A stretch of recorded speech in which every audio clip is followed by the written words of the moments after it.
Hello बच्चा लोग, आज के इस लेक्चर में हम बात करेंगे क्लास 10 के एक्सरसाइज 5.2 के क्वेश्चन नंबर 13 की। क्वेश्चन नंबर 13 की बात करें बच्चा लोग तो क्वेश्चन क्या है आप लोग सामने कि 3 अंकों वाली कितनी संख्याएं 7 से विभाज्य है।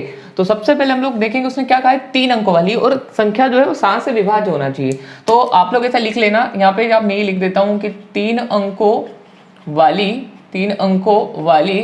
7 से विभाज्य संख्या।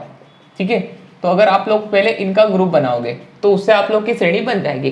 तो 3 अंक वाली 7 से विभाज्य संख्या, तो सबसे छोटी 3 अंक वाली संख्या जो 7 से विभाज्य होती है वो क्या होती है, जैसे 100। लेकिन अगर हम बात करें क्या ये 7 से विभाज्य है, तो ये है ही नहीं 7 से विभाज्य। तो सबसे छोटी 3 अंक वाली संख्या 100 है, लेकिन ये 7 से विभाज्य नहीं, क्योंकि 7 से पूरा भाग नहीं जाएगा। देखो 7 एकम 7 और आप देखोगे कि कितना बच जाएगा, यहाँ पे 3 बच जाएगा। ठीक है, 30 7 चौक 28 नहीं आता, तो आप देखोगे 101 तो 29 बचेगा, वो भी नहीं आएगा है ना। फिर आप यहाँ पे लिखोगे 102 तो 32 बच जाएगा, तो भी नहीं 7 के पहाड़े में आता वो। ठीक है, अब यहाँ पे देखो ऐसे करके हम लोग यहाँ पे ट्राई करते चलते हैं।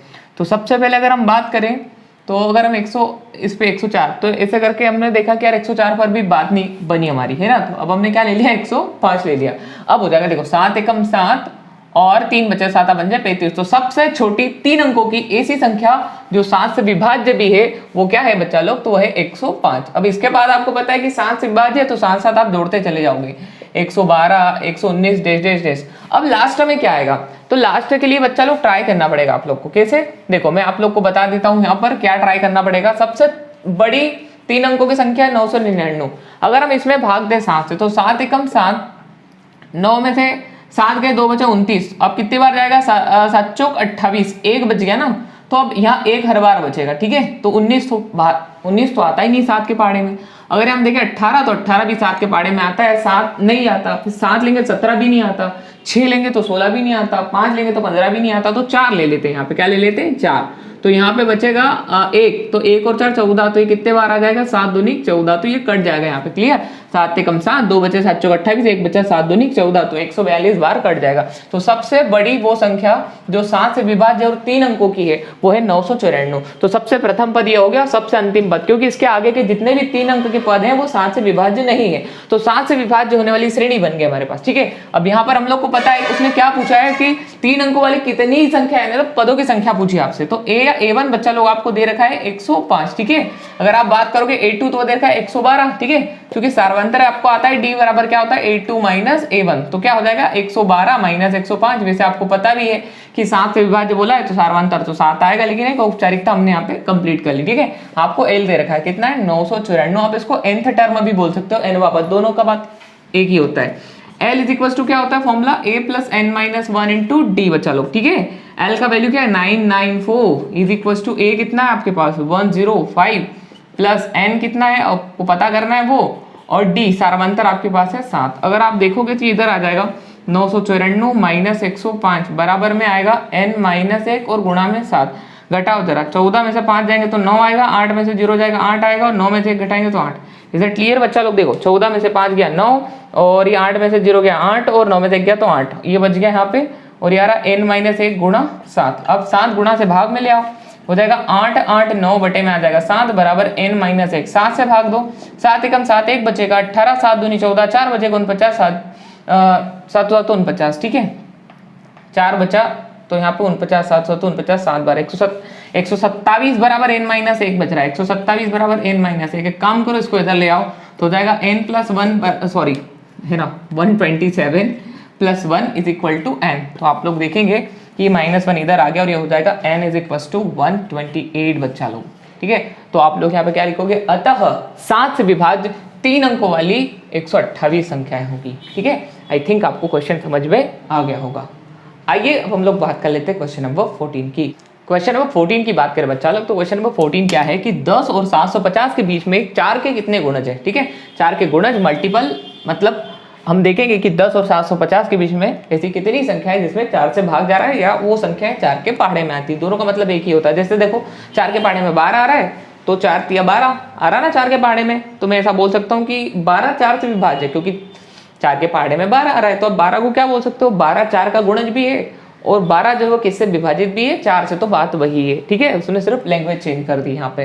तो आपको देखना है, तो मैंने सॉल्यूशन में लिख भी दिया यहाँ पे क्या, कि 10 और 750 के बीच में अगर 4 के गुणज की श्रेणी बनाएंगे तो वो निम्नलिखित है। सबसे पहले देखते हैं कि 10 के बाद आएगा 11, तो इनके बीच में बोला तो इनको तो चेक ही नहीं करना है। 11 में 4 से भाग जाता है नहीं, अगला ले लेते हैं 12, तो आ जाएगा 12। फिर अब 4 से विभाजित है तो आपको पता है 16 आएगा, मतलब 4 के पहाड़े में भी आना चाहिए ना, क्योंकि 4 का गुणज है।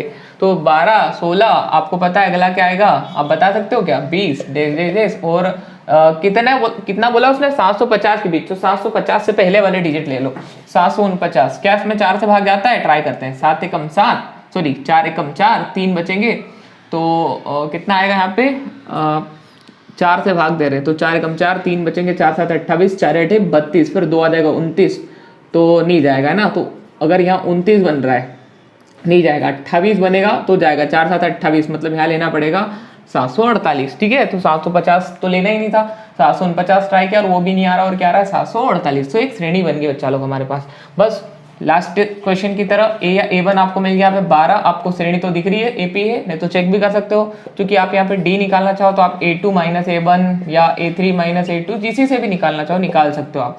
16 में से 12 घटाओ या फिर 20 में से 16 घटाओ, आंसर जो आने वाला है वो आएगा ओनली 4, ठीक है। अगर आप बात करोगे L तो आ रहा है 748। अगर हम बात करें L का फॉर्मूला क्या है, तो होता है A plus N minus 1 into D. L क्या है 748 इज इक्वल टू में A क्या है 12 प्लस N आपको पता करना है, D आपने निकाल लिया है जो कि 4 का गुणज है तो 4 ही आएगा।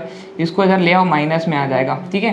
कोई भी संख्या अगर पक्षांतर करते हो तो प्लस से माइनस में आती है। N माइनस 1 गुणा में आ रहा है 4। अगर हम देखेंगे घटा के तो 8 में से 2 गया 6, 4 में से 1 गया 3, ये हो गया 736 बराबर N माइनस 1 गुणा 4, ये गुणा से भाग में आ जाएगा तो हो जाएगा 736 बटे में 4 बराबर में आ रहा है N माइनस 1, भाग दो जरा, 4 एकम 4, कितना बच रहा है 3, 4 8 32, फिर एक आएगा 4 4 चौक 16, ठीक है। यहाँ पर आप लोग देख सकते हो 4 एकम 4, 3 बचेंगे, 4 8 32, फिर एक बचेगा 4 चौक 16, क्या बचा आपके पास 184 बराबर N माइनस 1, ये माइनस का 1 जो है इधर आ जाएगा, प्लस का 1 बच जाएगा, तो N आ गया आपके पास 185, ठीक है। तो आपको पता चल गया कि 10 और 250 के बीच में 4 के कितने गुणज है, आप लोग यहाँ पे लिख लेना। अतः 10 और 250 के बीच में 4 के 185 गुणज है।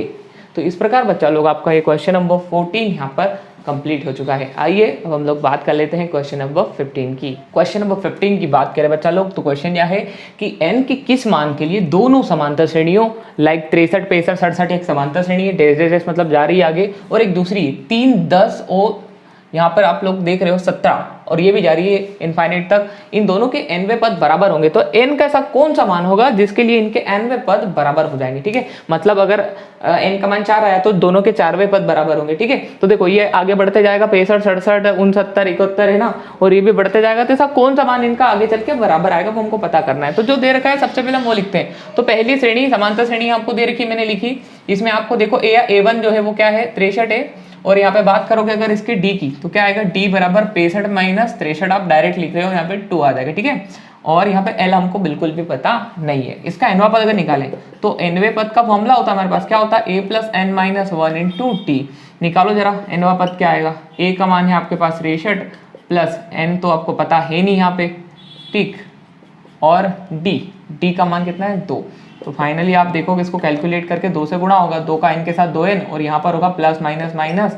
अब देखो क्या हो रहा है 63 में से 2 जाएंगे तो 61 प्लस क्या आ जाएगा 2n, है ना। 63 में 2 61 प्लस 2n, तो nवां पद पहली श्रेणी का आ गया, इसको दे दिया हमने समीकरण नंबर 1। अब लिखते हैं दूसरी श्रेणी, दूसरी AP, ठीक है, दूसरी समांतर श्रेणी क्या दे रखी है 3 10 17, ठीक है। तो अगर हम इसके प्रथम पद को बोले तो इसके प्रथम पद को हम मान लेते हैं, माना प्रथम पद B1 है ना, क्योंकि A1 इसको बोल दिया तो इस बार B1 मान लेते हैं। तो B1 दे रखा है 3 है ना, और B2 कितना दे रखा है आपको 10। चूंकि आप यहाँ पे D निकालोगे तो क्या आएगा B2 में से B1 को माइनस करोगे, मतलब 10 माइनस 3 तो कितना आ जाएगा 7, तो सारवांतर 7 आ गया, ठीक है। अब nवें पद का फॉर्मूला लगाओ, क्या होगा A plus N minus 1 into T.